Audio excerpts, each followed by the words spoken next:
These guys are ridiculous. These guys are ridiculous.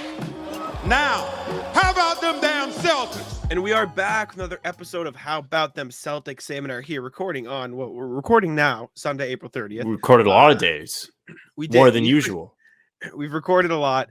We have a great interview with Max Lederman of NBC Sports Boston coming up for you in a few minutes here. We talked about the Sixers Celtics series because Max is a Sixers fan, but he works for NBC Sports Boston, so he's also kind of a Celtics fan. Be one of the most well versed in both. Yes, he is, and it was great. It was amazing. We talked Philly, Boston. We talked he works with Scal, so we talked a little bit of Brian Scalabrine as well, which was entertaining. Max gave us his rat list a little bit too, which was fun. So entertaining all around. But before we get into that, we are going to briefly touch on the rest of the series because we haven't talked about a lot of them since. Have we spoken since the Bucks lost? We have, right? Yes. I believe so. Twice. No, once. Okay. I can't remember exactly. Because we had the Game 6 pod, so yes. Okay, yes. Okay.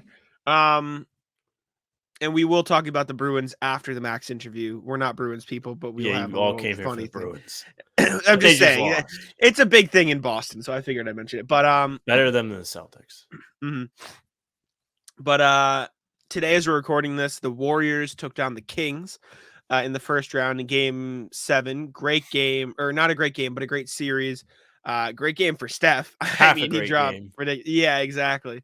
Once I turned it kind off, of sucks. Shit. Kind of sucks. I was hoping the Kings would win, but now we get Lakers Warriors in the second round. So NBA is probably happy. A good amount of money, Jack. What'd you say? It's probably very lucrative for us to some extent. Yeah. For those who don't know, especially I covered the Lakers and Warriors. Yes, for heavy. So that'll be fun. Yeah, it sucks to see the Kings go down like this, but the Warriors are inevitable, I suppose, because that's just what they do. Right? It is funny though, because we talked a lot about this series before it happened, while it was happening, whatever. And your prediction was Kings in 7, home team wins every game. They flip-flopped on you. They said home team will win all of the first 4 games, and then they will never win again ever. And they really wanted the Warriors won 3 in a row in the middle of the series. Kings fought them off in Game 6 at Chase Center. Pretty impressive. And then the Warriors, who won like 2 games on the road all year, won 2 against the Kings at Golden 1, prevented them from lighting the beam, did not get a whole lot of rebounds, the Kings. No, they did not, which is annoying because they had the NBA's leading rebounder on their team, and Kevon Looney was just like, nope, I'm going to be that guy now, and you're not going to get any rebounds. He's been killing them all series. He's been phenomenal. Every day we were going on writing, and it's just like, 20 more rebounds for Looney. Yeah, give credit to Kevon Looney. I mean, he's been phenomenal. He's averaging 15.1 rebounds a game in a 7-game series. Like, that's kind of crazy. He's leading the NBA rebounding in the playoffs. 5.3 offensive rebounds a game. That's, I mean, if that's against the Celtics, you're real mad. So, give Kevon Looney mad as hell. He's only averaging 7 points. 4 assists, 15 rebounds. He's just been a monster on the glass. So the assists are hilarious because he's just like kicking out for 3. Yeah. Give him credit though. Shout out Kevon Looney. He's probably the highlight of that series if it weren't for Steph Curry putting up like 50 in a Game 7. But it's crazy. Shout out them. The Heat took down the Knicks in Game 1 of the second round. Sam's very happy. Dude, I was dropping 50 myself on Twitter today. I was talking all the shit. I was like, look at that. I love how happy everybody was for the Knicks. Not really. I actually hate it. But it was great to see them lose in Game 1. Because all you heard in that first round when they played those bums, Cleveland, who, by the way, should be even more ashamed after watching today. They're bad. About how the fake garden was a fortress. Oh my God. Teams can't play here. The crowd's great. Crowd is great. Crowd's fine. Give him credit. It's fine. But you lost at home. Yeah. And Jimmy Butler hurt himself, by the way.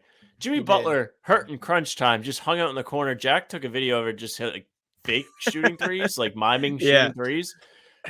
And they still weren't able to execute down the stretch. I think Mitchell Robinson picked up a little injury. Well, Eyeball emoji there. there was one point where they got Jimmy Butler and RJ Barrett, then switched him off. They like called for a screen and got somebody else. It was like the Knicks crunch time offense was completely ridiculous. Like they had no idea what they were doing. They got outclassed by the Heat. Shout out Gabe Vincent. Shout out Jimmy. Shout out Kyle Lowry. You played like, hey, you can laugh at those players, but it's so funny. They played really well. I won't be laughing in 2 weeks. Exactly, but you know what it is like. Coach Spo damn well might be the best coach in the NBA. He is Spo had the best moment of the day. When Butler turned his ankle, Devin and I were watching the games, and when it zoomed in on Spo, and he looked like he was about to cry, and he just goes, fuck.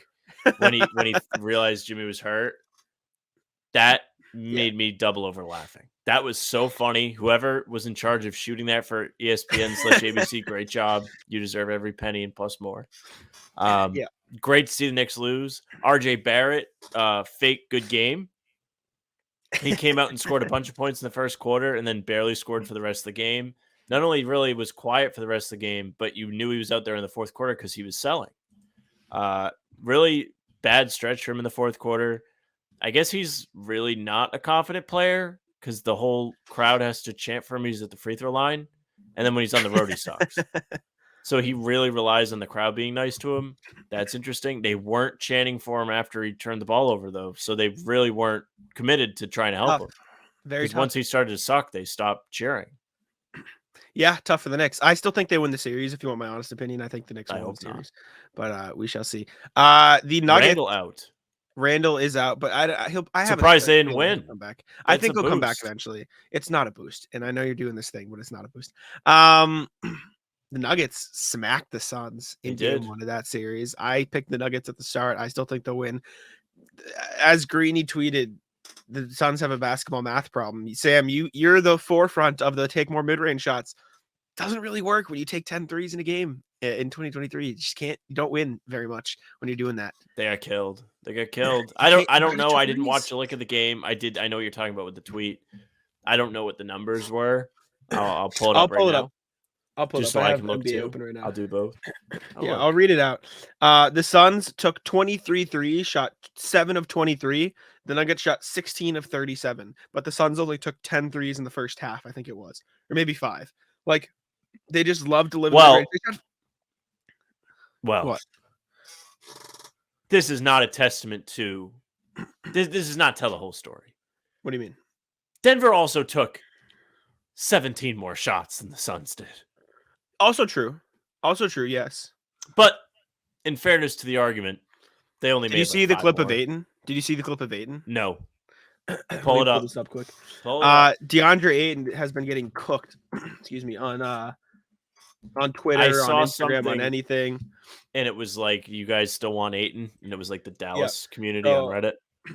Let me pull up this tweet real quick. This is DeAndre Ayton. We have a couple people waiting for a later segment, but we'll have him on. Individuals. You'll hear from the Bruins fans after we talk to Max Lederman in the edit. But this was DeAndre Ayton, Sam. Him on Twitter, just kind of chilling there, watching. Oh, he's just hanging out. And a lot of Suns fans were too happy with him, but I wouldn't be happy. Nuggets won game 1 of the series. We're gonna get Lakers, Warriors, obviously Celtics, Sixers, and then Knicks. I think we covered them all. I think that's all the series. You'll get plenty of Celtics, Sixers. We're gonna talk to you in a minute. Yes. Quick prediction: who wins each series? I think Celtics, Knicks. Oh, I hate this. Celtics, Knicks, Warriors, Nuggets.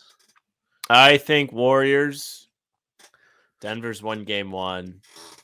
Ayton looks terrible, dude. That video you just showed me makes me feel really bad about them.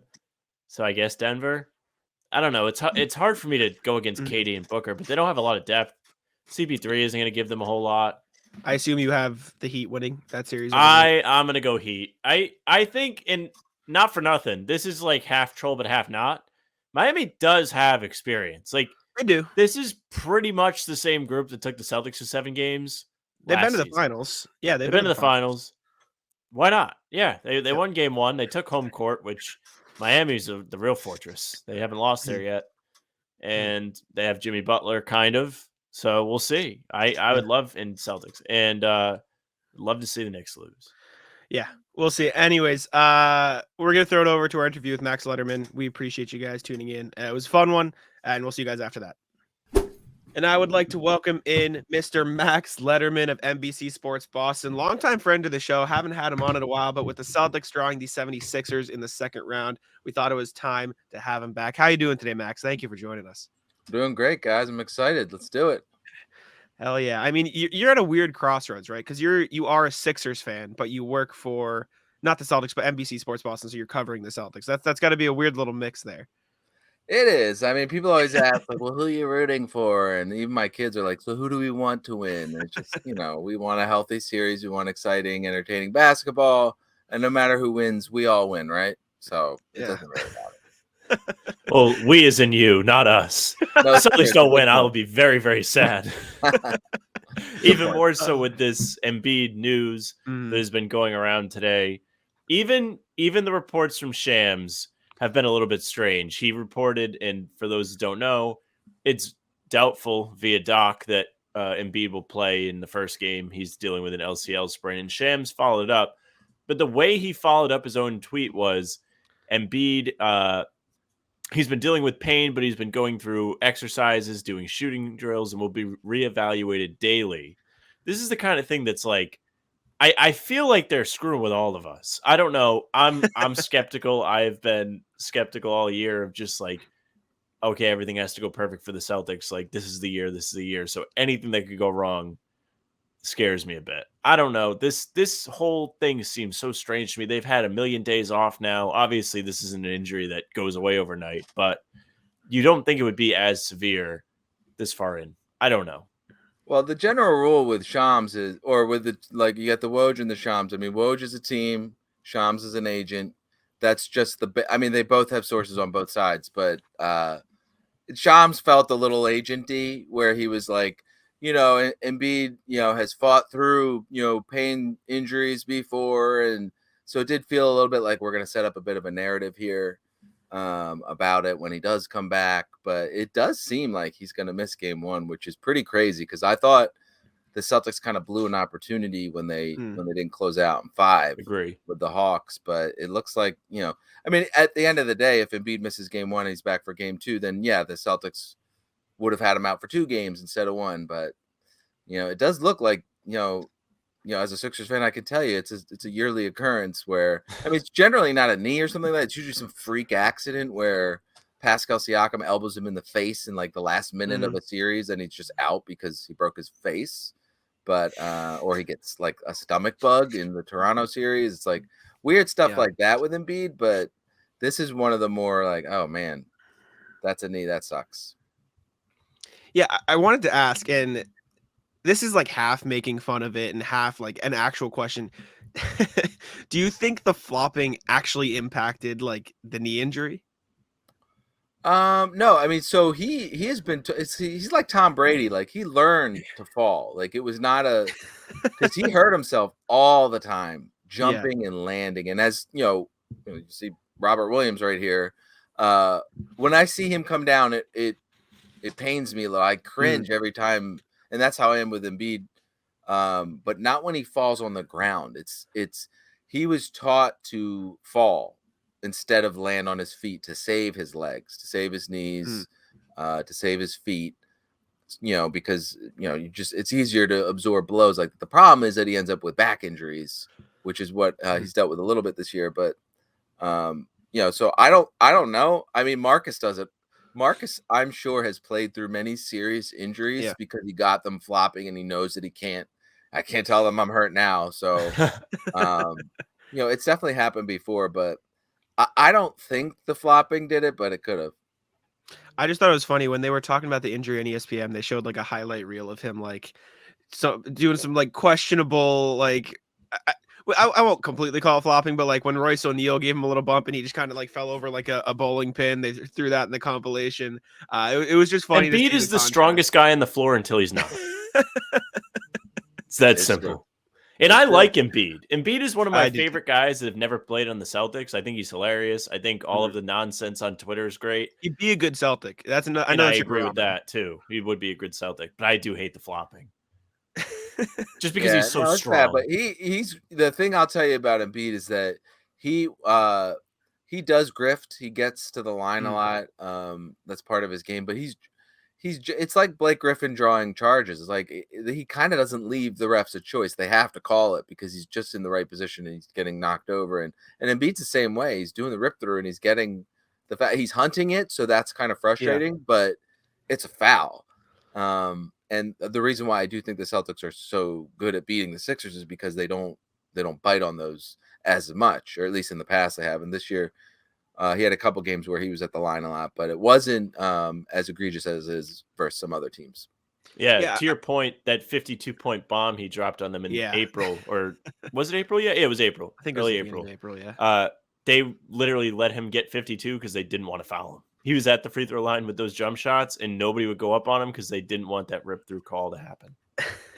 Yeah, and they still almost won that game despite Embiid having. I think it was him and Wilt did it 2 other times. I can't remember what the categories were, but it was. I got a text in the postgame show about like the historic performance that Embiid had. It was him and Wilt 2 other times. I think it was 52 points on that efficiency because it missed like 4 shots that game.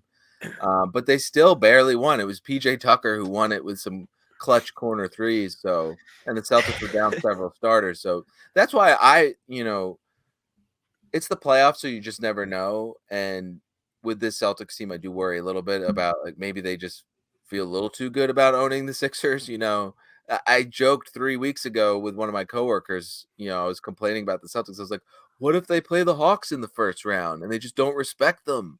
And it kind of, it didn't really happen because they were up 2-0 and then up 3-1. And so they did play with their food a little bit, but it wasn't as bad. But, I almost think maybe Embiid not playing gives Philly a better shot in game 1 just because the Celtics just this year tend to really like get themselves out of games because they just don't care enough. They think that they're, because they were in the finals last year. They know how good they are. And sometimes just maybe subconsciously they don't take teams as seriously as they should. But I don't know. I think if you ask anybody, they're like, oh, I would much rather play the Sixers without Embiid.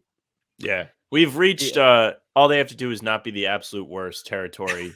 The second straight year. You saw it against Atlanta. They got through them in 6 games, should have been 5, gave Embiid the extra couple days to rest. Now you've got Philly.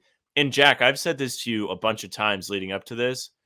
For me, this feels almost 2004 Yankees to me. They have owned Philly. This is their red carpet year to walk to the finals. Milwaukee just lost. It should be an easier path, and it feels like they're like due to lose to them. It's starting to scare me, especially now Embiid's hurt. I'm so skeptical. I'm telling you, I've got the tinfoil hat on this year.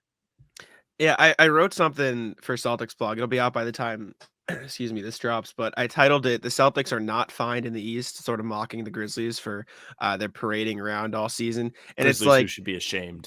It's exactly what you said. Like every time the Celtics go up, or every time they're playing in a series better, where they're better than the opponent, they just kind of come out with like this apathetic style of basketball. Like they don't really care, right? They're just out there going through the motions, like, yeah, we'll beat this team. And then Trae Young hits a dagger at the end of the game and they lose, or, they collapse in the final, quarter, commit 5 turnovers and Trae Young shoots 5 free throws. Like they just go through these motions of, we're just going to do whatever we want, play isolation ball and try to bleed the clock. And like you said, Max, with a beat out, it sort of feels like maybe the Sixers have a better chance because the Celtics won't necessarily care as much. And I mean, you look at the Sixers first round series, obviously the Nets aren't the best team in the world.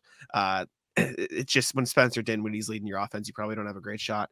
Tobias Harris shooting like 57% from deep, Tyrese Maxey coming off a hot series. Like they've got guys stepping up for them. Do you think we see, my thing with the Hawks was I thought the Celtics would come out and lose game 1, right? I thought they were just going to like come out flat-footed, not care.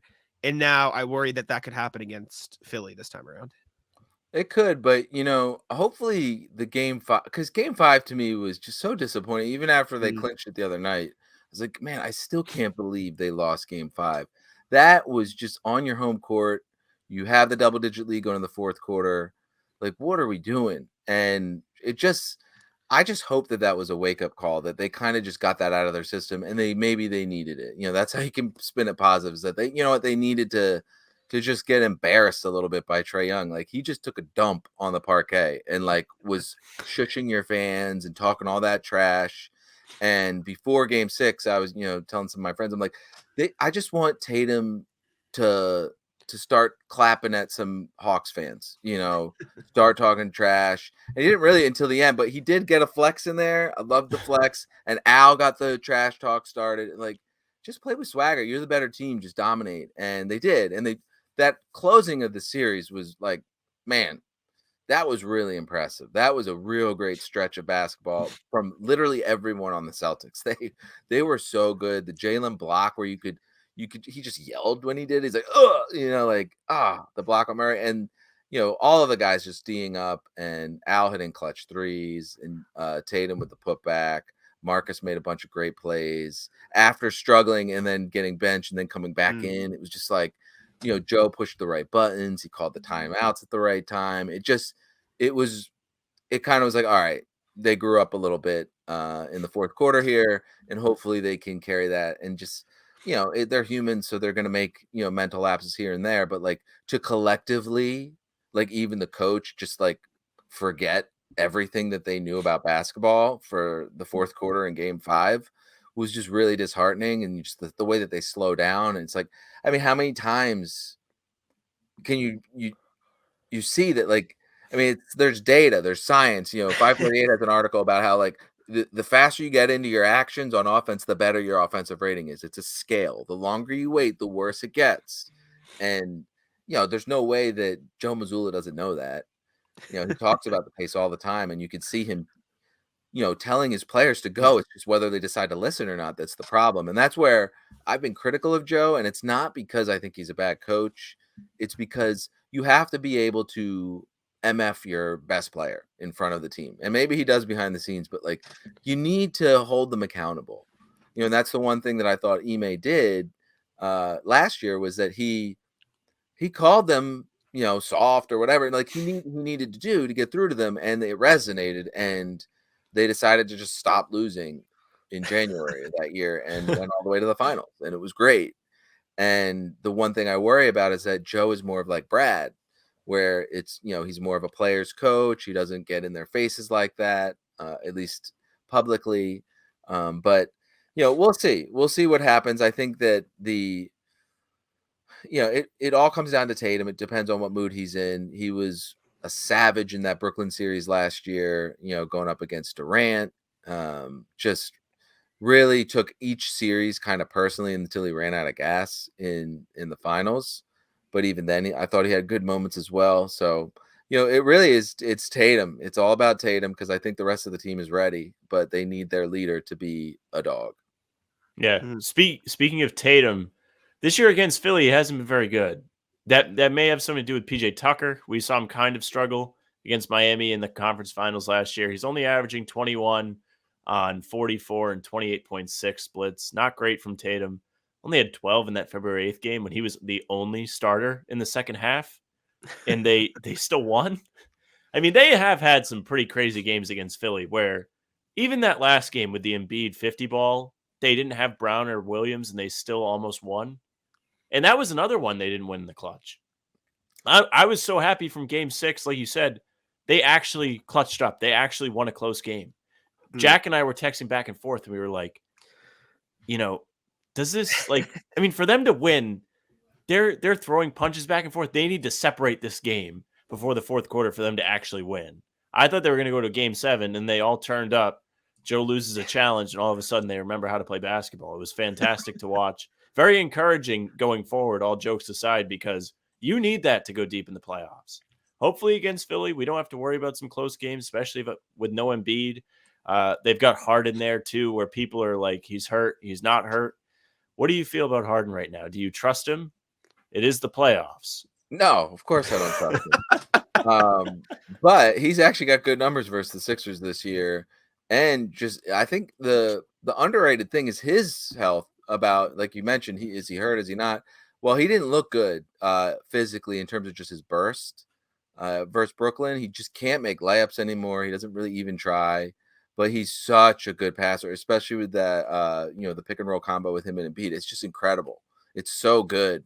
And, he's crafty, but, the extra time for him, I think, might be even, just as big a deal as the extra time for Embiid because, just resting, if it's a soft tissue injury, just getting that extra rest. But the problem with him, it's not like he's relaxing when he doesn't have a game to play. It's not like he's, in a hyperbolic chamber somewhere,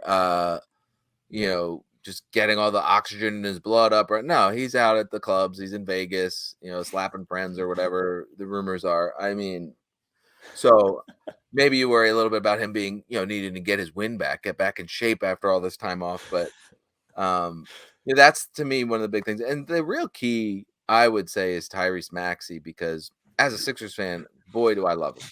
He just brings a joy to the game. He's so fun. He's so fast, but he sucks versus the Celtics for some reason. Yeah. It just, in our pregame meetings before the pregame show, when we're deciding what to talk about, I'm always pitching. We got to do a graphic on Tyrese Maxey. Trust me, we need to educate the audience about this guy. He's great. And then my boss agrees. We do it, and then he sucks. And my boss is like, well, this guy's just a Sixers homer, doesn't know what he's talking about. No, I'm telling you, he's good versus every other team, really. I don't know what it is. I haven't really analyzed it, why he struggles against the Celtics, but he's a key because, I know Scal said it. I think Eddie House maybe even said it too. Like Tyrese Maxey needs to be the second best player on the Sixers if they're going to advance. And I believe him and Harden were both good in the first round, but he really just adds another layer, and that speed is that's difficult to deal with. I wonder if he shines. Sorry, Jack. I wonder if he shines because typically Harden gets the best defensive guard, but against the Celtics, they kind of have 2 or 3 to throw around, and he doesn't get the extra breathing room like he would get maybe against a Brooklyn where it's Dinwiddie and somebody else, right? Or Bridges. Like Bridges probably guarding the best perimeter guy. But the Celtics, it's Smart or White. Take your pick. Play rock, paper, scissors. You're not going to be successful either way unless you're Trae Young in Game 5. I can see that. I do remember February 8th, I went and this guy in front of me had a Maxey jersey, and Maxey had like 6 points. He was so disappointed. It's true, and that's a good point. It could be that. It could be that just the Celtics defensive scheme could just be, just a bad matchup for him. He kind of, it's weird with him, because it didn't really seem like it was a great fit at first with Harden. Like, what are we going to do with Tyrese? But then they kind of just find pockets for him. And then he got hurt, and the Sixers went on a run, and he went to Doc and was like, hey, just bring me off the bench. Like, he volunteered it for like a 21-year-old kid to do that. I thought that was really big, and they did that for a while. And I think he, any like sixth man that has a good game gets, bumped ahead of Brogdon for sixth man of the year odds instantly on DraftKings. But, that narrative went away for a while, or real quickly, because he went back into the starting lineup where he belongs. But, he just, you don't need to like run things for him. He just needs to be involved. And like I said, it's that blazing speed. He's a great finisher. His floater is just a thing of beauty. It's up there with, my favorite play in basketball right now is Derek White's floater. I just think it's just a beautiful thing. I think about it like a lot. Just I'm laying in bed before I go to sleep. Like, Derek White's floater. Oof, just love that thing. I'm at the gym practicing it for no reason, just because I love it. But Maxey's is up there with that. It's great. Him and Quickly being on the same team in college, both guys with nice little floaters, is like, man, I wish I'd watched that team play, because that would have been an exciting thing to see. But he's just that burst, and he's so good at finishing around the basket. But it's really just about opportunities, and we'll see what kind of series it is. But it is I don't remember him ever having a good game versus the Celtics in his entire career. Yeah, Maxey coming off a series, he took the most shots per game on the Sixers at 17, 7.5 threes a game on 50% shooting, right? Like he was playing the most minutes too. I know Embiid missed a game, but like he was their number one offensive option. And I wonder do you think like, I know you talked about how he doesn't need to have XY like set up for him, but do you think there is an advantage to going from a team like the Nets, who I was a fan of the Nets when they made the trade, right? Like Mikal Bridges, like they've got good players, but just seem like they're not a good team, if that makes sense. Like they just didn't have time to form any cohesiveness. Going from that sort of thing where he sort of has a bit more freedom going against a team that's not as connected, maybe where he's able to thrive as that number one option, take the pressure off of James Harden and Joel Embiid. Do you think there's a mental aspect of for like, and this is for Harden, Embiid, and Maxey, like when you're playing the Celtics, he's like, all right, well, we're playing the Celtics. This is a good team. This is a championship team. The ball needs to be in Embiid's hand. And so he's like almost subconsciously more like deferring to those guys. It could happen like that, but I think the reason that he led them in shots is that the Nets took Embiid away. Like they were, and it was a stupid strategy in my opinion. It was just like Embiid in the past, that was smart, but like he's evolved enough, especially in the playoffs, where it was just like he's not going to fight through triple teams. If you send multiple guys at him, he instantly is just going to pass it. And Maxey was just feasting off of open looks. I mean, and the role players are really the thing that won that series. And I would say, and I just feel like the Celtics approach Embiid a little bit differently. They do double him, but they are strategic about when they do. They send him late, maybe, and they just they give him different looks because make him think. But like the Nets were just so like basic every time, doing the same thing, and he just waits for the double team, throws it to the open guy, hits an open three, and they win the series. He didn't look great. He didn't look happy. He gets mopey, but whatever. They won in a sweep. And part of that too, he was hurt, but so I think with the Celtics, it'll be a little bit different. Like I felt in that last game where Embiid scored all those points versus the Celtics, they were just like, we're just gonna let him get his, and that's okay. We're gonna, try to cover the other guys, and I think that's a smart strategy because you could double Embiid and he'll still shoot over you. He's that special, and so you're just giving opportunities for other guys in that way. So I think the Celtics are just a better team, like 1,000 times better than the Nets. The Hawks are way better than the Nets as well. So it's just a different step up for the Sixers.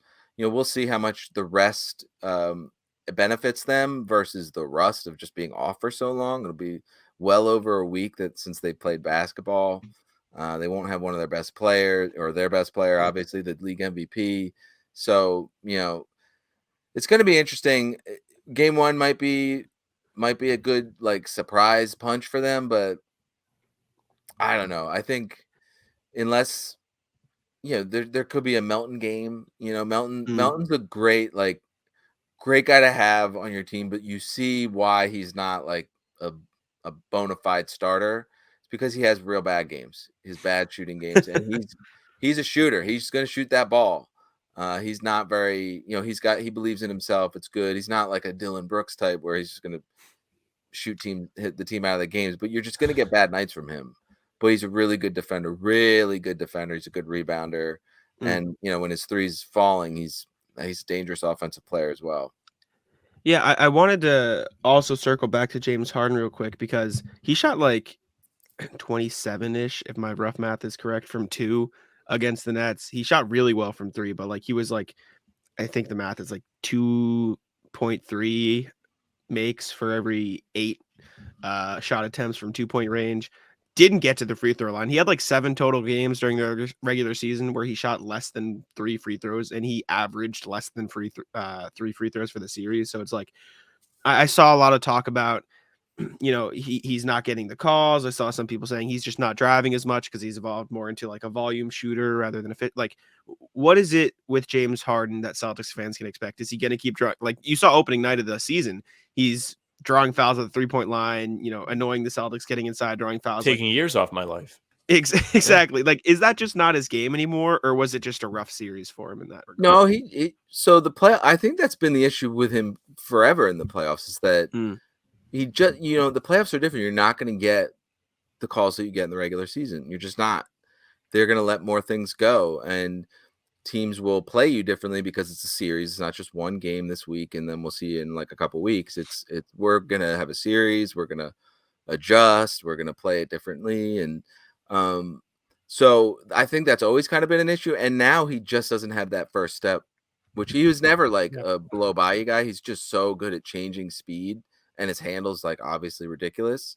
But if you don't have just that enough burst to make it work, he just wasn't able to get by guys, and he can't finish because he was so dependent on getting the contact and the foul.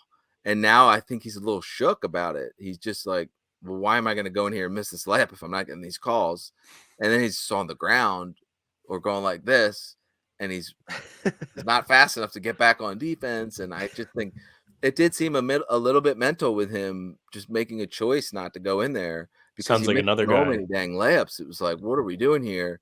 If the three's falling, he's dangerous because that step back, it's unguardable. There's nothing you can do. You have to be behind him to block it. But if you miss enough of those, that's a killer. We saw it with Trae Young just taking those long threes. If those don't go in, those are momentum. Tatum. Draggers. I mean, they're haymakers if you hit them, but if you miss, the impact it has on your teammates are just like, did you really take that shot, man? We were trying to, move the ball a little bit. It happens with the Celtics too. And, when Tatum just feels like he needs to just shoot 10 threes and he's pulling up a little too early in the shot clock. And you're just like, man, I get it. You're awesome. You're a top 5 MVP guy, but boy, just move that ball around. It's going to come back to you. Right. So I think Harden is, we'll see. His passing is elite. He's big enough to not be a total, traffic cone on defense, but he just doesn't have that burst anymore. And we'll see what the time off did for him, but I'm not worried about like Trae going into that series. I'm like, that's a killer. That's a guy who will kill you in a playoff series. He's an alpha MFer who just wants to embarrass you on a big stage, whereas Harden has never been that in the playoffs. He's just never been a guy that's like gonna shush the crowd, or like a Dame who's gonna eliminate 2 teams on game-winning shots in playoff series and then just have that awesome look in the camera, where he's being piled on by his teammates. It's just like, okay. That's not Harden, and so the Sixers don't really have a guy like that. They have a good team, they have really good players, but they don't have like a guy that's just like, all right, enough. I'm gonna the crowd is talking trash to me. Okay, I'm gonna hit this shot, this really important shot in this playoff game, and I'm gonna go look at like the plumber that's sitting in the 14th row and talk trash to him. They don't have that guy.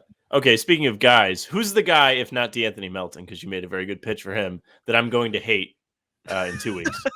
Who's it going to be?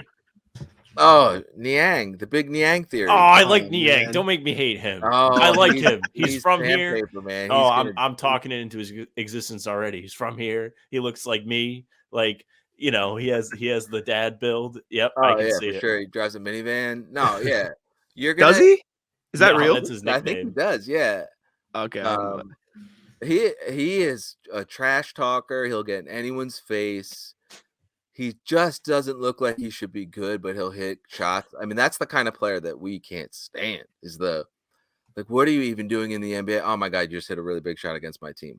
Like, that's the worst kind of player where you're like, you shouldn't even be good, but you're hurting us. Like if Grayson Allen hit big shots, or if he shot the ball before time ran out too, that'd be a good start for Grayson. Or if they called a timeout when they had one. But that any criticism I have of Joe, just go look at Budenholzer, and it goes away. So no, I think Niang could, if he plays enough, could do that. Otherwise, I mean Melton, like I said, he'll steal the ball and it'll be annoying. You won't dislike Maxey because he's just he smiles everything he does. He's smiling and brings a joy to the game that's really fun. I'm obviously biased, but I just love him. He's just a pleasure to watch play basketball. I mean, if you don't hate Embiid or Harden already, you're gonna hate him after this series. Tobias Harris, good person, seems like a good guy. He's in some funny commercials, but he's not gonna do enough for anyone to hate. So yeah, I mean, tough for Tobias Harris. That's like calling a team fun. Like they're fun, but that's like we always say like calling a team fun is the most insulting thing you can do to a team that thinks they can compete. Yeah, no, I mean, well, that's the thing is that you just want to be entertained. But Tobias is, I don't know, I don't hate him as much as a lot of Sixers fans do. Like I was, a bunch of Sixers chat chat groups going on, and they all just slander him. And I'm like, he was pretty big last series. What we're doing? Yeah, he shot like 57% from three. That's pretty good, right? And the problem with Tobias is that he's paid like a star, and he's a fourth option. And it's not his fault. He did the thing that any of us would have done, which is, oh, you want to pay me $40 million a year? Sure, I'll take that money. But I think it would have been better to, one, keep Jimmy Butler, and two, use that money for like several good players rather than one guy who's, he's a good player, but just you shouldn't be paying your, it's like drafting a running back in the first round. You don't want to allocate those resources that way. But no, he's a good player, and I think that in certain situations, he can go get you a bucket. He can if he sees a mismatch, he'll back him down, and he's good mid range inside. It's just for a long time he wasn't good enough at shooting threes, so he just really depended on the mid range, and it just wasn't efficient enough. And you need to be a good 3-point shooter and a good mid range shooter to make the mid range doable. And he just wasn't that for a while, but he has been this year. And I think he really accepted his role. He bought in. He's not the worst defender. He's big. He can rebound. And like I said, he can, kind of like what Derek White, Derek White's, I think, 1,000 times better, but kind of like when Derek White just decides, like, I'm just going to go. I'm just going to, instead of passing the ball, I'm just going to just go score. And you're like, oh, why are you? Oh, okay, that's good. I like that you did that. Like, he'll do that sometimes where it's like, wow, you should totally be giving the ball to Embiid or Harden or Maxey, but it went in. So good. I'm glad you did that. Yeah, that makes sense. And speaking of people that Celtics fans might hate, after the series they had with offensive rebounding, I see Paul Reed pulled down 17 offensive rebounds in 4 games. What the hell? I can't imagine that. Tell me this. I thought they got off with Embiid being out. No. Was he that good on the glass for the Sixers last series? Like, did the numbers match what he could potentially do to Celtics fans? Yeah, he just plays so much energy. The thing the thing that holds him back is I don't think he's got the smartest basketball IQ. Makes some choices sometimes that aren't great, but if you don't box him out, he's going to go for that offensive rebound, and it's just going to keep. If the Celtics are alert, it'll be fine. The Nets, they didn't really have anybody. Claxton, of course, got kicked out of that game for. Yeah, I don't know. It was a pretty soft toss, if you ask me, but it was also very stupid to make that out there to even have a chance to get kicked out. But so it's not like they had, Al Horford, Rob Williams, and just, Jason Tatum and Jaylen Brown, who are also really good rebounders, out there. So, but yeah, he's fun. And when Embiid's not in there, he's going to catch a lot of lobs from Harden, a lot of lobs. So, he's not nobody. But I don't think you're going to hate him because, again, he plays with like a joy. And I don't see, and I didn't watch every Sixers game, but he doesn't seem to like go at other players and get in their face or anything. Like, he's not going to like pick fights. He's just going to just try to dunk everything and go after offensive rebounds. Was the Harden ejection fair? Jack and I disagreed on this, the nut shot thing. I don't think he should have gotten ejected for it. It was a flagrant, but I don't think he did it on purpose. He pushes off like that all the time. He didn't mean to punch him in the crotch, but he did. So like punish him for it, give him a flagrant, but it just felt like a makeup. It felt like we should have kicked Embiid out. We were realizing. Should they have? What? Should they have kicked Embiid out from a Sixers fan? I wouldn't have gone after Adam Silver and said that he's rigging it if they did. But he missed. He missed the crotch. It's like the opposite of Harden. Yeah. Right. So Harden hit it, but he didn't mean to. Embiid meant to, but he missed. So maybe two halves make a whole ejection. But yeah, it was stupid for Embiid to do. I get the step over is like an insult. I get that. But as someone who's not a professional athlete, who has never been stepped over in a basketball game, because I'm just never in a position to do that, I don't know that I would ever try to kick someone in the nuts if they stepped over me. Maybe I would if I was really mad and I didn't like them already. Like I get a little dirty. I elbowed on the free throw line. My brother taught me, he's like, whenever you're on the free throw line, just elbow the guy next to you right in the ribs. And I had like made some mortal enemies doing that, who if I saw today, we would still maybe give each other a little look. But no, I don't think anyone should react like that ever. Unless, someone does something dirty to you that like physically hurts you or like is a cheap shot, but just like the act of just like, I'm disrespecting you by stepping over you. I think that's an overreaction, and you have to be smarter in a playoff game. Well, speaking of reactions, if somebody, let's just say, grabbed your ankle, would you Stone Cold Steve Austin stomp on their chest? The greatest incident ever. That deserves an absolute ejection. I'm sorry, and I'm fine with the suspension because it does take into account all the other dirty things that Draymond's done. It's like if Kyle Lowry, like for the 15th time in his career, like takes somebody's knee out with his fat ass, boxing him out. I didn't mean to undercut you while you were dunking. It was an accident. It's like, cool. Well, all right. You don't get the benefit of the doubt anymore because you're a dirty player. Oh, man. So that's why Draymond definitely deserved what he got. And whereas Embiid, I mean, I don't know. I'm sure he's done some cheap stuff, but it's not really his. I mean, he's a fun-loving guy. He talks a lot of trash, but, after the game is always like cool and everything like that.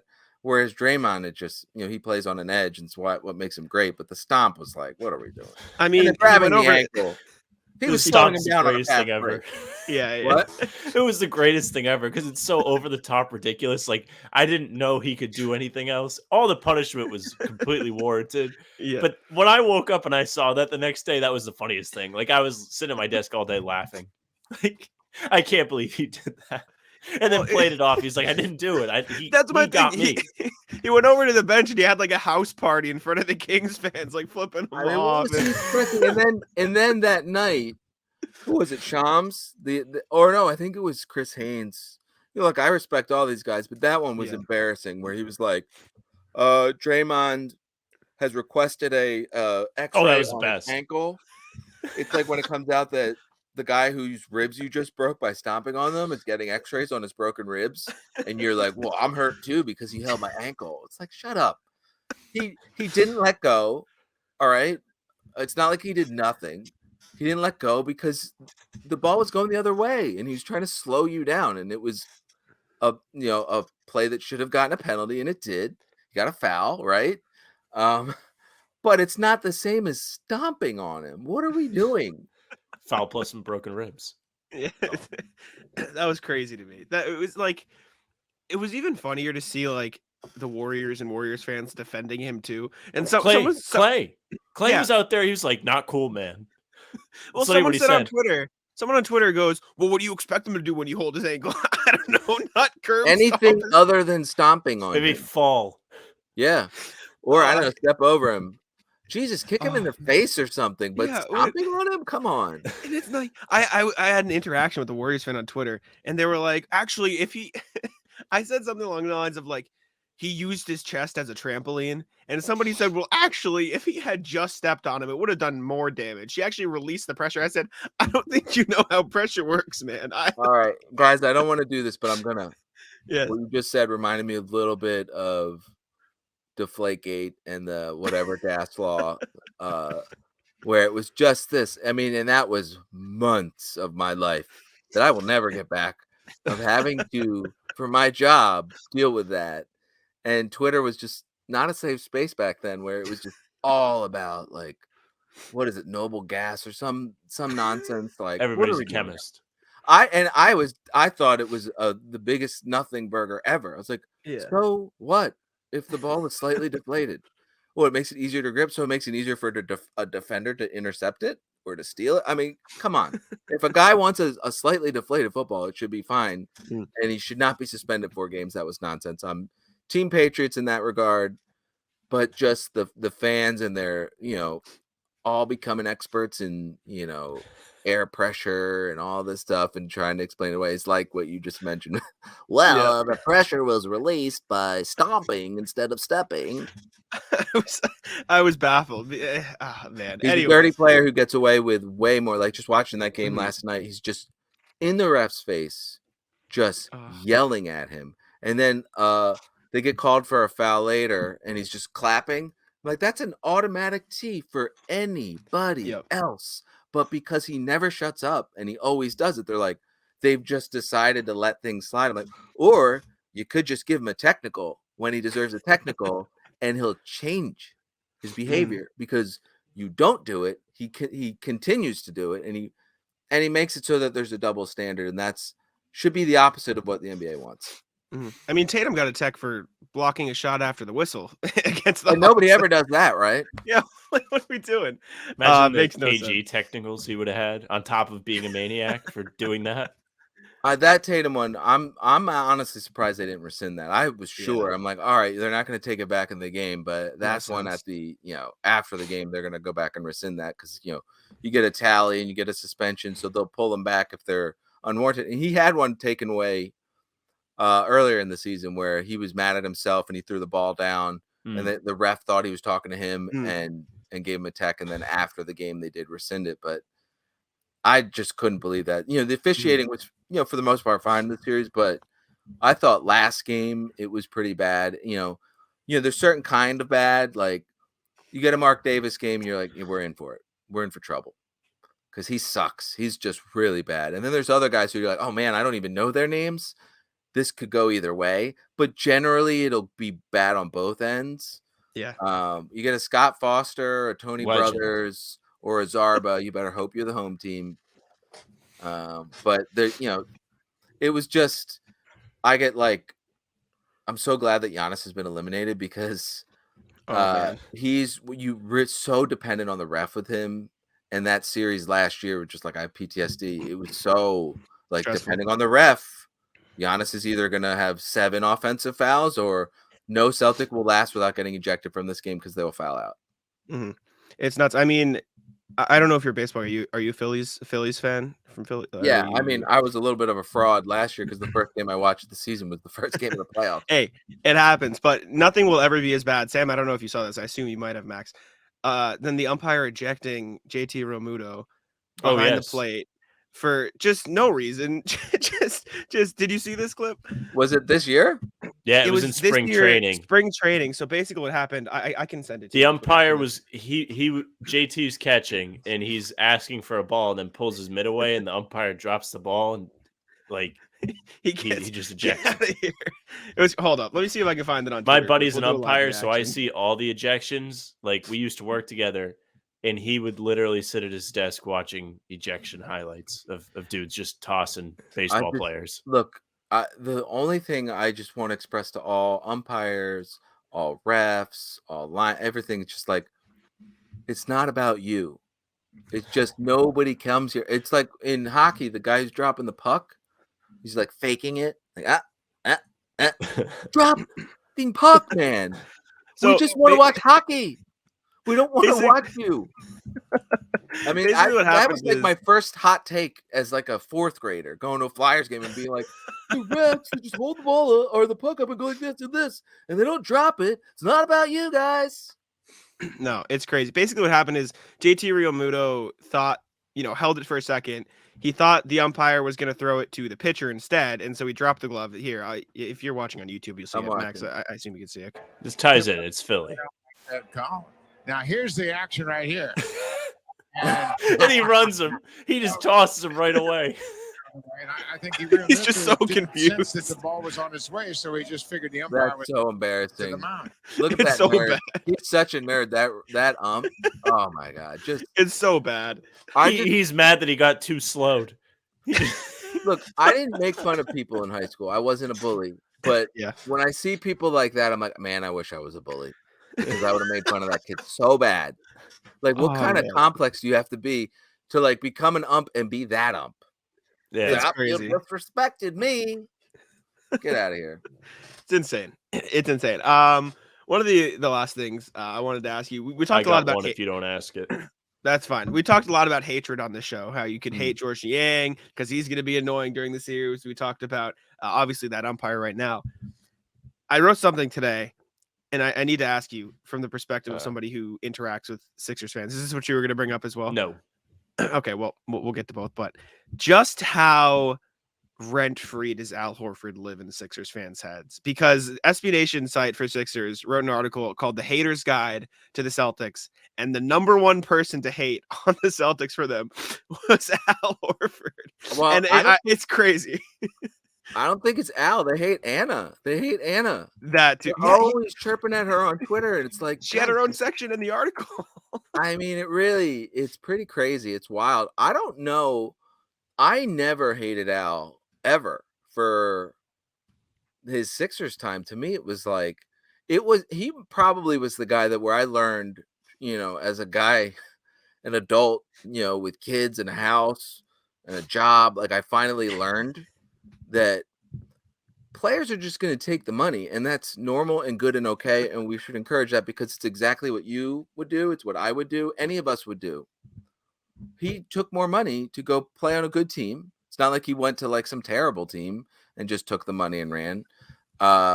He had a contract that allowed him to opt out. He was just that dumpster fire of a 2019 team and took that money. And at the time, I was really shocked as a Sixers fan, shocked as a Celtics fan, but I talked myself into it. I was like, all right, I could shoot. We're losing JJ Redick, but now we got Al. He's a good shooting center. But, obviously that was really stupid. It was a dumb decision to do. But it wasn't Al's fault. It was Elton Brand. It was the Sixers front office. It was like stupid Sixers. Well, and I don't know, like none of my friends that are Sixers fans have said anything to me ever about Al, other than he sucked when he was with the Sixers. But it was like, okay, well, he was in the worst possible situation. You literally signed him, and he plays the same position as your best player. Like, what are you supposed to do? I mean, we're going to have two centers, or, all right, call him a 4 if you want, but he doesn't play like that. There's two big fives on your team.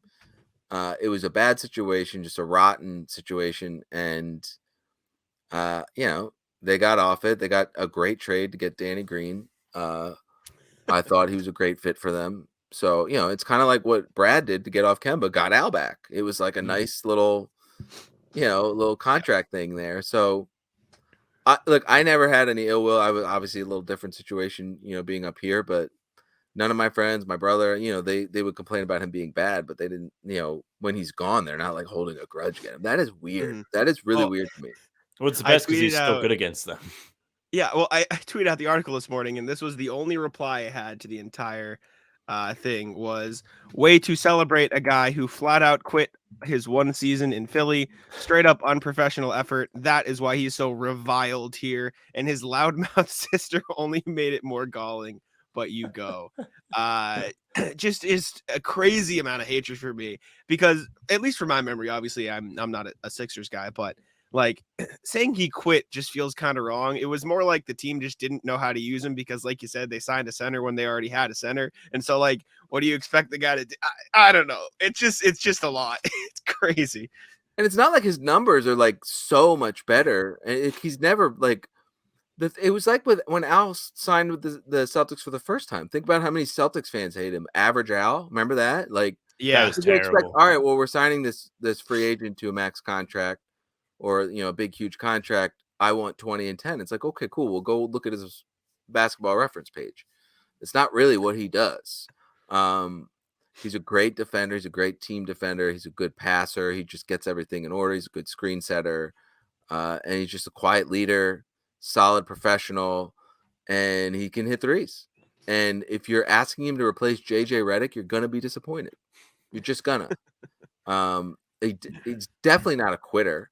I thought there was some games this season where he just didn't seem that interested. But again, he's an older player who, who to quote Jalen Hurts, didn't walk through all that fire just to smell the smoke.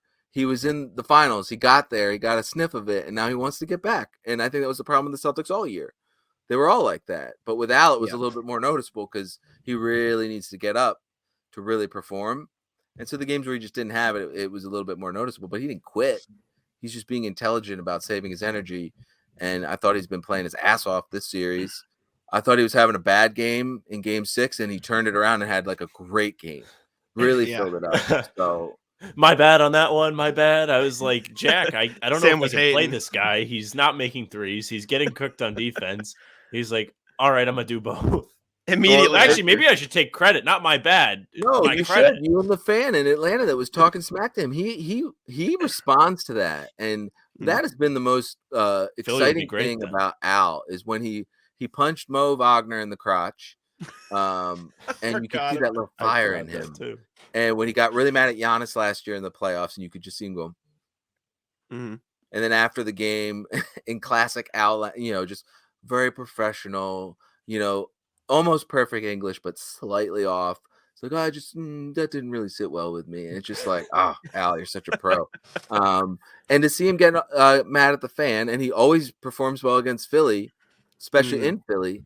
So they better be careful about lighting a fire under him, because it's not generally going to go your way. I'll never forget my brother won tickets to a Sixers-Knicks game, probably 10 years ago, and that were like 2 rows back from the court, and we were there in Philly, and Carmelo was on the Knicks, and the Sixers were winning, and some fan, like probably like 10 rows behind us, just starts chirping at Carmelo, just insulting him. And Carmelo, it was the fourth quarter, just looks up at that fan and just nods, proceeds to hit like every shot and look right at that guy, to the point where there were Knicks players on the bench just clapping at that guy because he just lit a fire under a killer. And Al's not a Carmelo, he's not a killer, but if there's a guy that is going to respond the wrong way, maybe don't poke him. Yeah. Yeah. Very fair. I agree. Don't poke the bear, as Dylan Brooks so aptly learned. What an idiot. What an embarrassment. I'm embarrassed for him. Me too. Crazy. As someone that wanted the Lakers to lose, I'm very embarrassed for everybody involved. Yeah, the Grizzlies did a thing that I never thought they could do. They made me want the Lakers to win. Oh, I hate the that's Lakers. terrible. It's the thing. I've really leaned into the hatred because I feel like it's brought me closer to Celtics fans up here. Is our shared hatred for the Lakers. Yeah. To the point where I feel like not enough people hate them enough. It's true. And I really just pour it on as much as I can. And I was like, man, the Grizzlies need to get slapped. They just need to learn a little bit. They need to, like, Dylan Brooks, dude, shut up. You're so bad. You're good at defense. Your team is good when you're on the court, but you're not a good basketball player. You're just not.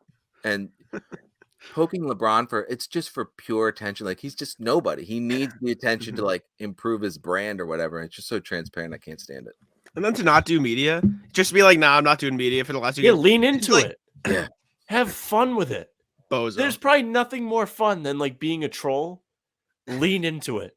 Like, all he had to do was come out and be like, well, he didn't score 40, so I don't respect him. I know. Like, the first time when they said do media and he was like, no, that's all he had to say. Everyone would have been like, wow, this guy's hilarious. Tell me. Man. Speaking of embarrassment, do you think if the Sixers fall in this series, is Doc done? The Embiid injury makes it cloudy, which may not be good for some Sixers fans. I know some of you. I think he might, but again, to me, it's what's Doc supposed to do? Like he might be, he was hired before Daryl Morey, so, and the thing is that Daryl, as like I have a lot of friends that are like, we're doomed, all this, and I'm like, man, Morey always finds a way to retool. He's just special like that. He can really find a way. Now, it completely screws over your future, but he'll find a way to compete every single year. He's not going to give up. And if he thinks a new coach will help that, I don't know who it's going to be. A lot of people were talking about Ime, and I was like, I just don't think that's the right fit for that roster. Can you imagine him MFing Embiid and Harden in the press? That's not the kind of coach they need.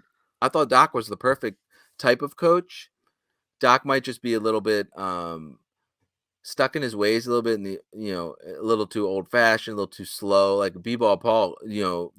Doc tried everything he possibly could to never play him. He just tried so hard, and it almost felt like because the fans and the media wanted it so bad, Doc was like, he wouldn't just because of that. It's like, dude, I mean, stop putting these stiffs in, DeAndre Jordan, Montrez, like, just, you have the guy. They signed and he Dwayne finally Dedmon. did, and it ended up working out. But Dwayne Dedmon. Doc didn't play young players ever. Like that's always been a knock on him. Yeah. Like Rondo was like the one exception, and he brought in like 7 veterans just to like be there in case. So I don't know. I think he's probably gone. It always felt like if you don't like the Sixers are going to make major changes if they don't get past the second round, but also they are playing the Celtics in the second round, which is, the team that I think they were expecting to see in the conference finals. The way the bracket came out just didn't work out that way. But there's a clear path. The team that wins this series, is gonna be the favorite no matter what, to move on to the NBA finals, and could be the favorite to win the NBA finals. They got to play the games, but it'll be disappointing, I'm sure, but I don't know. It's just, I would be shocked if the Sixers won, but I don't think anyone should, no one in Philly should be like, well, obviously it'll be bad coaching that made it. I mean, the Celtics are a really good team, and the Sixers have just generally always struggled against them. And when people ask me to pick the series, like, oh, do you think the Sixers win? I'm like, the Sixers need to win a series versus the Celtics in my life before I will pick them. Yes. To beat the Celtics, the Celtics beat them every time. So what are we going to do here? It's just how it works. That's how it's been working. All right. I need to ask you, it can be a yes or no if you don't want to dive into it. Is James Harden on the team next season? I think yes. And I think it'll be awful. I think it'll be for a lot of money. And because I don't maybe the Houston thing's real, but it just get Jalen Green. What? You get you some Jalen Green, maybe? No. Look, that's maybe that's better. It's not whether I want him back. It's that I don't know. I just feel like he's negotiating in the public when he's talking about the Houston stuff. When that's out there, that's him. Remember, guys, I took less money so we can get PJ Tucker. We could tamper to get PJ Tucker and Daniel House. You tampered. You lost a second round pick for Daniel House? What? Fine player, but not a second round pick. I don't think he won them that game in Atlanta. I don't think he made a single basket in a game that I watched this season. So not worth it. But we'll see. I think he'll come back. I think he will. I think the Sixers are going to give him a contract that he'll sign, but I don't know if that's the best thing to do, but I don't know what else they can do. But like I said, Daryl is good at rearranging things when you don't think he can. Mm-hmm. And I mean, I'll put it this way: losing 1 second for Daniel House or trading 5 seconds for Jay Crowder. It's really it's just a math thing in the NBA at this point. I do want to dance a little bit on the Bucks' grave, please, because that is the softest franchise. The softest. The fan base is soft. The team's Twitter account blocked me. I never tagged them in anything ever. They searched, found that I had said something about them. I don't know. I probably just called them. It may have been a picture I made of a lion spraying a bush, and I put Celtics as the lion and the Bucks as the bush. But I've been using that for years, so I don't know why. All of a sudden that got them to block me. But what a soft fan base, soft team, soft star, Thanasis. Ugh. Hates him. Hate him. Him and Bud should just be on unemployment together. Bud absolutely should get fired. Look, I like Giannis. He seems like a good person. But that thing about failure, dude, no, it's a failure. It's okay. Yes. You're free to fail, man. You won a championship. You're an elite player. Your legacy is set. You were the 1 seed and you lost to the 8. You were favorites to win the championship and you lost in the first round in 5 games. That's a failure. And when you said, well, Michael Jordan only won 6 championships with those other 9 seasons failures. Yes. Ask Michael Jordan. He will say yes. Sam said this to me yesterday. God damn it. He will say yes. It's a failure. And it doesn't mean that you're a failure, that your life is a failure. It means that your season was a failure. And no one's going to take you out and shoot you in the street because of it. You're not going to go to jail because it's no, it's just, It's just words that we say. It was a failure because expectations were higher. There's not going to be real consequences, like in real terms, like in life, but like the coach is probably going to get fired because it was a failure. So like when at the presser, when your new coach comes in, and if anyone has the courage to say, so like, if it wasn't a failure, why did your coach get fired? Oh man, what are you going to say? You're not going to say anything about that. Like, just, oh dear. Just don't answer the question if you don't like it, Giannis. Come on. Even the back half of that answer was fine. All you had to do is be like, yeah, we didn't meet expectations, but sports, this. You know, there's ups no and downs, failure whatever. in sports. Like, there's literally half of the participants fail every single time there's a sporting event, unless it's a tie. I mean, come on, what are we doing here? And don't knock ladders down when someone's just trying to go home, to see their family in Philadelphia. I forgot about that. The ladder incident. He's been on my my shit list ever since then. The rat list. Giannis rat list. We call it the rat list. We do a rat list every episode. I was sneaking to ask if he had a rat list. There you go. Rat list. Yeah. Do you have any rats this week? So for context, we do rat list every episode. We've done one week. I was taking the tea into Boston and someone was watching TikTok's full blast, no headphones. They made the rat list because that's just a rat list move. You can't do that. Drivers often make the rat list. If you sneak out of a parking lot, Thanasis rat list. If you sneak out of the parking lot going left behind the car that I just let go, you're a rat. Take care of it. Exactly. So any rat list. It can be basketball rat list. It can be, general life rat list. We're putting you on the spot here, but you had a couple. You had Giannis. You had Dylan Brooks. Thanasis also, obviously. Thanasis. Yeah, Thanasis to me is way ahead of Giannis. I mean, he's only rat list employed staple because of Giannis, and everyone knows it. And don't get like muscles all of a sudden because you're in the like. Just shut up. Just know your role. Know your role. Stop chirping. Stop being that loud clapper. It's embarrassing. You're like Dylan Brooks. You're an embarrassment. Like, I feel embarrassed for you. Like, my daughter has Giannis basketball shoes, and I almost didn't get them because Thanasis' name is on the bottom of them. Oh, they are? Well, that is an appropriate place for the name. Well, yeah, and someone pointed it out to me. They're like, well, she stomps on them all the time. Like, good point. I'm glad I got them. But they are pretty cool. They're pretty cool sneakers, and they were cheap. Or in our price range, I'll say. Yeah. Let me think. Yeah, that is. I like the car stuff. That stuff does. And like, if you're gonna cut me off, speed. Exactly. Fast. Thank you. You gotta have some respect. Cut me off when I'm the only car on the road. Like, there's space behind me. Exactly. And then you pull out and go slow. I'm like, man, you could have just waited. Like, I'm speeding.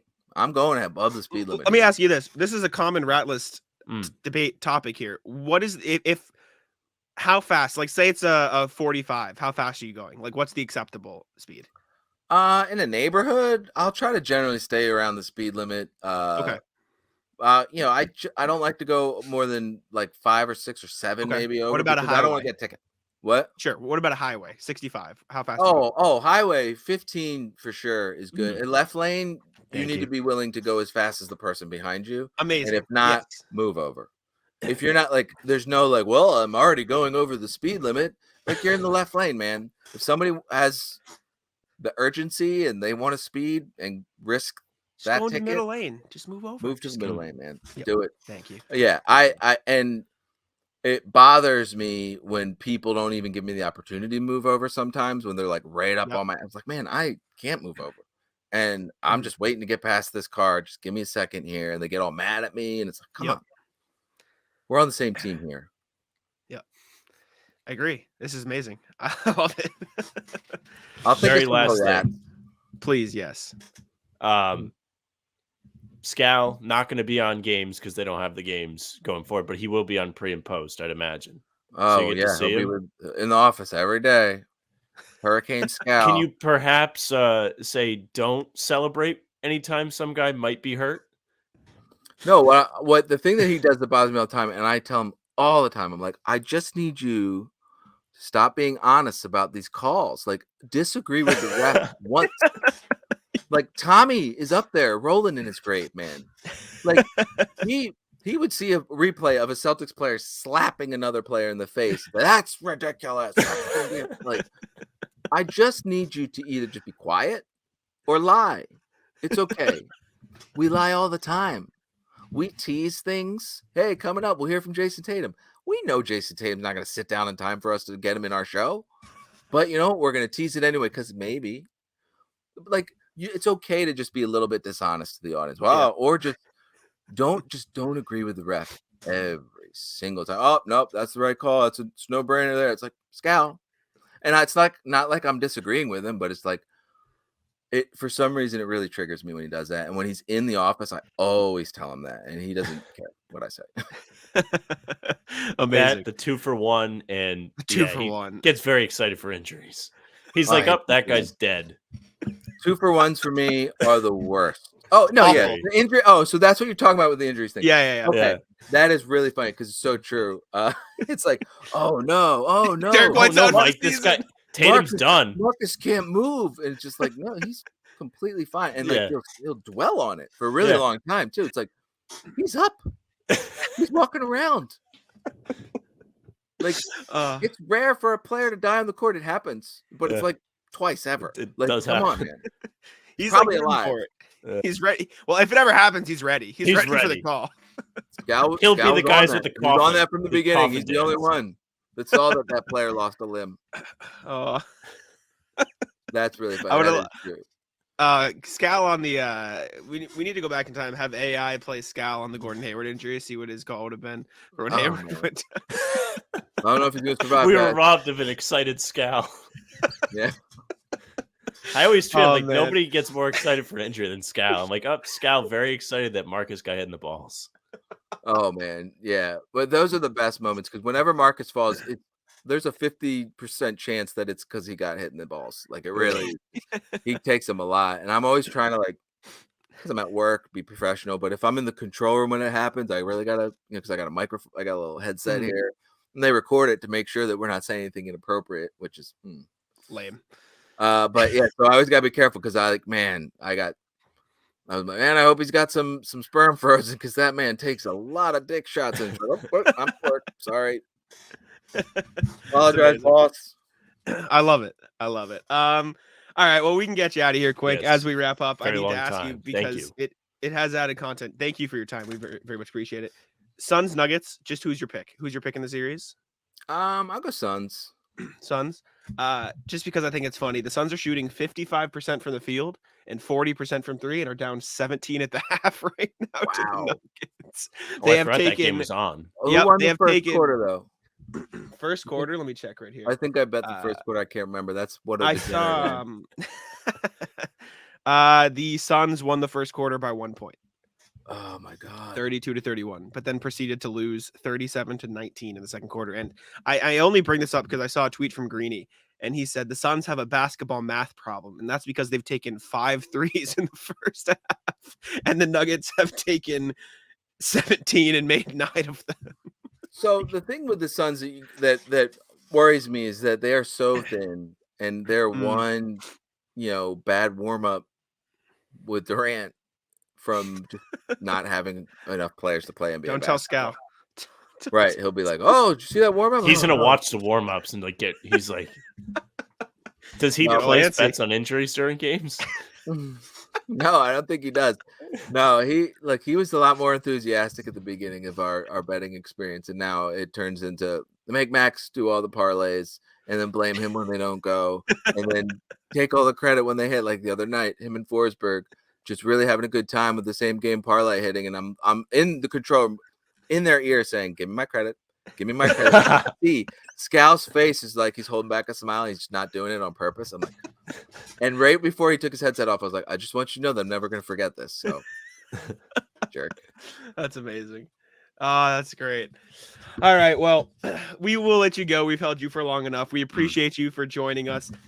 King of the lower thirds, by the way. They never failed to impress. It's just amazing. Do you have a favorite lower third for the season? Sorry, I said I'd let you go, then I lied. From this year, so it wasn't one that I did. My friend Mark, who does a lot of the good ones too, he had one. He took the L out of the Jalen, and I think was it against the Lakers? And he's like, yes, I remember. Gave the L to the Lakers or whatever, and it was just. I saw it. I didn't see that till it went on the screen. I was like, oh my god, that's so good, so phenomenal. Good. He's also the one that did the Schroeder one with the Westbrook. which was also against the Lakers. That caused a bit of a stir, but that was legendary as well. So that was my favorite. I don't remember this year if I've had any really good ones. I honestly, some of my best are against the Sixers because I love Embiid like a lot. He's my favorite player. He's my kids have his jersey, but I just bring it against, it's like I overcompensate a little bit, because I don't want people to think I'm a Sixers fan because I'm not. I really am not. Like, you just get to a certain point where you're like, I don't like me wanting a team to win doesn't really matter. It's just want good basketball. It's better for me if the Celtics win, because the season goes on longer. Yeah. And God, can you imagine what an awful summer it would be if we had to just listen to the takes on the radio about, the Celtics just Tatum can't win, Jalen, blah blah blah. I mean, imagine getting bounced in the first round. Couldn't be me. I mean, it'd be tough. As a favorite too. We were at. There was one point during Game 6 where we all looked at each other like, blow it up. We're like, just losing 7. Get Joe out of here. Trade all the stars. Fire Brad. Sell the team. Change the logo. Change the color. Move City. It's just like disaster. We were ready. Oh man! That's the all right. Well, coaster. I promise I'm not lying this time. We will let you get out of here. Thank you so much for joining us. We appreciate it. You can follow Max on Twitter, Max_Lederman, NBC Sports Boston behind the scenes. Even though Scal refuses to give him credit, he's there. Don't you worry. So thank you, We'll Max. give you we credit. appreciate it again. Yeah, you can get the credit here anytime. Well, thank you guys for having me. I always have a good time coming on. Of course, appreciate it. And a huge thank you once again to Max for joining us on the show. Big preview of Sixers Celtics series, obviously. But obviously, we're in Boston, so we kind of have to talk about all the sports. Sam and I do not follow the Bruins. We don't particularly Could not care less. Better them than the Celtics. If you're a fan of Bannertown, you remember Liam and Danny, my friends. We used to do a podcast. We don't do it anymore. But they are huge Bruins fans, and we're just gonna let them talk about it because we'll think preface it. Funny. The Bruins had the best record ever, and then they did what teams with the best record ever do and blow a 3-1 lead. Not only the best record, Sam, they were the best hockey team ever by every margin. Please feel free to step on my throat. Yeah, I appreciate it. Thanks. But Danny has a story. Yeah, Yes. I got a little One of you story. went to the game, the other did not. Yeah, so me and Liam have a friend, Kevin. Kevin's family has season tickets. Kevin calls us yesterday afternoon. It's like, hey guys, my parents are going to the game. I'm going to the game. One of you is coming with me. I can't decide who, but you guys have to decide. So we did what every rational person does, and we spun a wheel with both of our names on it in a best-of-7 series. I quickly went up on a 3-1 lead, barely losing on the third game to it was a centimeter or so. Liam, you can attest. Yeah, it was. We just put a random wheel and we spun it with both of our names on it. And it was a centimeter. It was almost a clean sweep for me to go to the game. Liam then pulled off the upset, beat me in 7, 4-3. I choked a 3-1 lead. Very telling of the series that was to come. And went to the game tonight. I'll be the first one to say it. It's an all-time choke job. I have seen three regular season records in my life. Patriots undefeated season. The New England Revolution. People sleep on the Revolution. They won the most points ever. They choked in the first round, lost in PKs, and now the Bruins have lost in a Game 7 overtime. People say being a Boston sports fan is easy. They say, hey, you've got a lot. They say, hey, you got a lot of trophies. I'm sorry, it's not easy. It's not easy. But here's what I'll say. No, Celtics in 5, baby. Celtics in 5. We're back.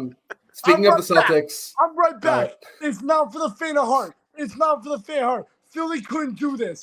Philly cannot do this.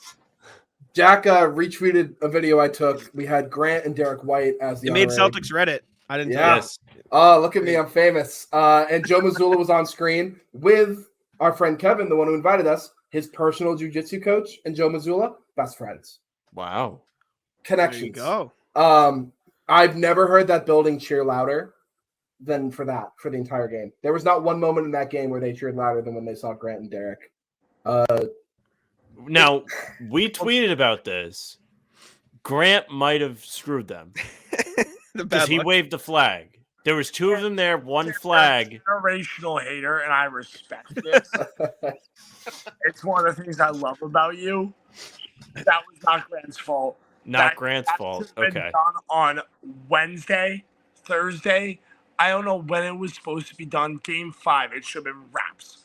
Wednesday. Put a bow on it. Yep. Done. It was a harrowing feeling to be, as somebody that is a big Bruins fan and a big Celtics fan, I can't remember a time where I felt a stadium more fed up with a team than when we were losing. Because the Bruins would enter the zone and they would just sit on it, and everybody in the stadium would be like, fucking shoot the puck and boo. I've never seen a team that good be booed in a Game 7 at home. It was destined to lose from the start. Oh, man. Hand up here. Hand up. Uh-huh. I'm not really a booing guy. My mom objectively hates booing. Like, we go to playoff games, and I'm pro booing. I'm pro booing. When like they boo the other team, and like, mom, like, you know, like some things are bigger. This team should have been booed off the ice. Yeah, I agree. This is embarrassing. I have no investment in this, but if after the final goal went in, they should just boo them. This is Boston, Massachusetts. This is a hockey town. It is. And we are going to choke away a 3-1 series lead to the Florida Panthers. You want to know what's going on in Sunshine, Florida? You want to know what they have? What do they have? A Rainforest Cafe. They have a Rainforest Cafe. They have a hockey team, and they have the world's largest outlet mall.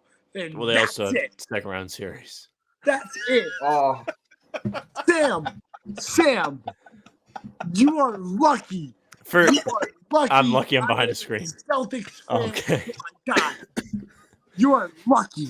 Because I will say on your downfall. This was one of the more remarkable losses because not only did they lose in overtime, but they were winning with a minute to play. Yeah, you give up a goal with a minute left. You're losing that game. I don't know what to tell you. I don't like to make excuses. Bergeron's playing with a herniated disc in his spine. Shut the fuck up. Shut the fuck up. Him and Giannis. I don't give a shit how they lost. They lost. Period. Yeah. This is no Giannis fucking bullshit. This season was do you think Giannis would say this is a failure or no? I would say this is a failure. This is an absolute and utter failure. You choked. You are choke artists. The other angle of it being a failure, not only because you choke, we went all in this year. You know, a lot of these guys are injured. A lot of these guys are old. A lot of these guys are expensive. You know, you make the best team ever in the history of the sport and you don't win, you're fucked. You're losers for all time, and then you have to go into a rebuild. So let me ask this. I spent most of the season, when we were mad at the Celtics, we kind of rationalized it how, like, this Celtics team isn't a generationally good team, right? They're a great team. They can win the finals, but they're not that good. The Bruins was generationally a good team. So how does it feel that the Celtics won more playoff games than... Well, this is approaching being dirty. The best team. I think it's different because we're not a generational team.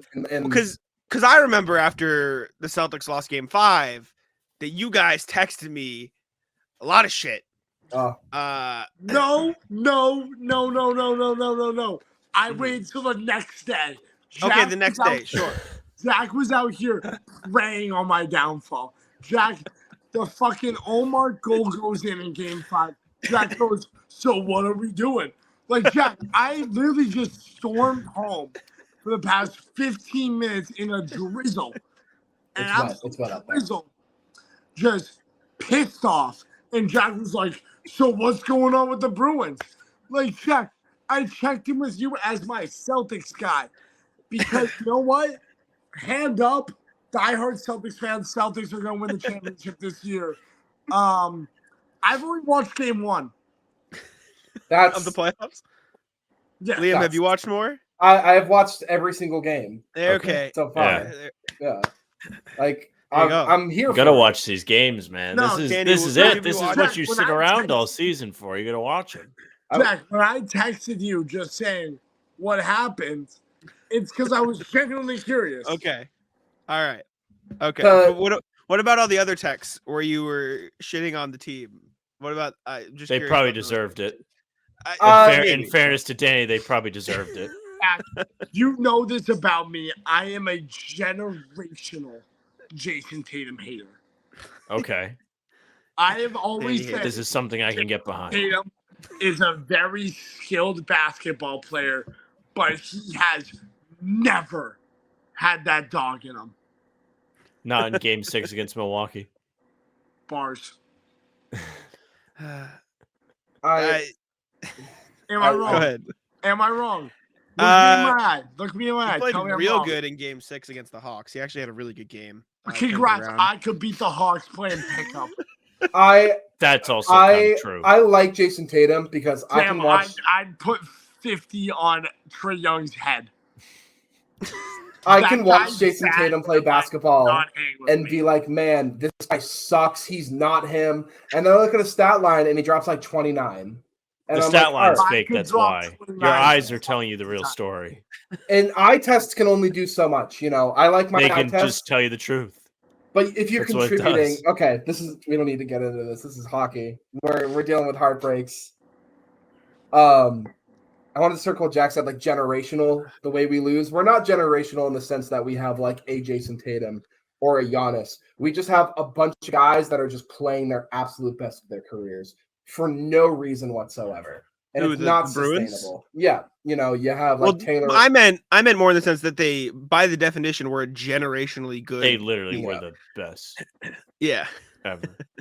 It, you know, looking back, No, I'm gonna. Liam. Look at Jackson and like This ruin is his a background. generational choke job. Oh, it's a generational choke job. Yeah. No, this team was generational. They're the best team in hockey. They will never be beat again. Like record-wise, it's going to take 50-plus years for a team to beat this record. Got beat 4 times. Sam? I just killed Jack. Look at him. Oh man. Danny, Wait a can you second. see all of us on your phone? I forget I how sure it works on can. the phone. I sure Wait. can. So let me get this straight. The Florida Panthers lost 32 games in the regular season. Jack, It's actually not Jack, that many compared Jack, to like some of Jack, the NBA teams in Jack. the playoffs. Jack, 42 and 32 Jack. and 8. So Jack, Okay. the Celtics laid down in Game 6 of the NBA Finals. I really don't need you to come at me like this. I really don't need it. Because you know second. what? It's like I need to it's Google. still- I need to Google. When was the last time the Bruins made the finals? 2019, they lost in 2019. Game What- 7 where they failed to show up. I Crazy. rooted very hard against the Bruins in that game, I know you or that said. series, because had the Bruins won, the Celtics would have been the only team that didn't win the title. I think, Danny, you're gonna hate me for this, but I think it's time we label the Bruins a choking team. Liam, I think we need to label you as a bitch ass fan. Okay. Hey, Danny, let's name the last couple playoff series. What happened? Choked away Game 7. Okay. All right. Choked away. no. He choked away against year, the Kings. This year choked. Last Okay. year was not a choke job. They were the worst team. Okay. Year before that, Is that What the was bubble? bubble. Who No, cares? the fuck no. It was right after COVID. It was right when fans got back. They lost to They lost to the do you Islanders in know the this? second round, but they got banged up. because I remember watching it. I don't really put that one on them. They kind of just got injured and just lost to a more physical team. I don't put that one really as a choke job. You Could've beat that choke team, against but- St. Louis in the Stanley Cup Finals. Chicago in 2013, you're not beating Chicago. You know, I'll give it to you. 2011, you got outchoked. The Canucks outchoked you. We should have choked that series away, but they outchoked us. I think it's like the sadness talking, but you know, nostalgia's a bitch. This team is not good. Yeah, we just wanted to have you guys on to get your thoughts. We thought it'd be funny. Me? No, Liam's an absolute hater. Oh. I'm hurt. All right, well, you weren't there. Yeah, Danny, it's not my fault. Danny, are you going to be watching the second round of the playoffs for the Celtics? I'll be living and dying by every. Great. Jack, hold on. Let's get live. Oh, Danny is switching the camera. I can only assume. Backwards? I don't know, but his audio cuts out whenever he switches that, so I don't really know what Danny's up to. Just record the outro over. Yeah, we're gonna wrap up here in a sec. Could you not hear me? Could you not hear me? No, not when you're out of the app. No. I was dropping into DraftKings to put a Celtics future on. Oh, love it. Love to see. Well, actually, what you want to do is play the other team. Sam takes Celtics insurance. I literally bet $70 on the Hawks after the Celtics lost Game 5. I really think that's the most pussy shit I've ever No. heard. No, it's not. I'm willing to put my money on the line for wins. Sam, I paid $70 for them to win Game 6.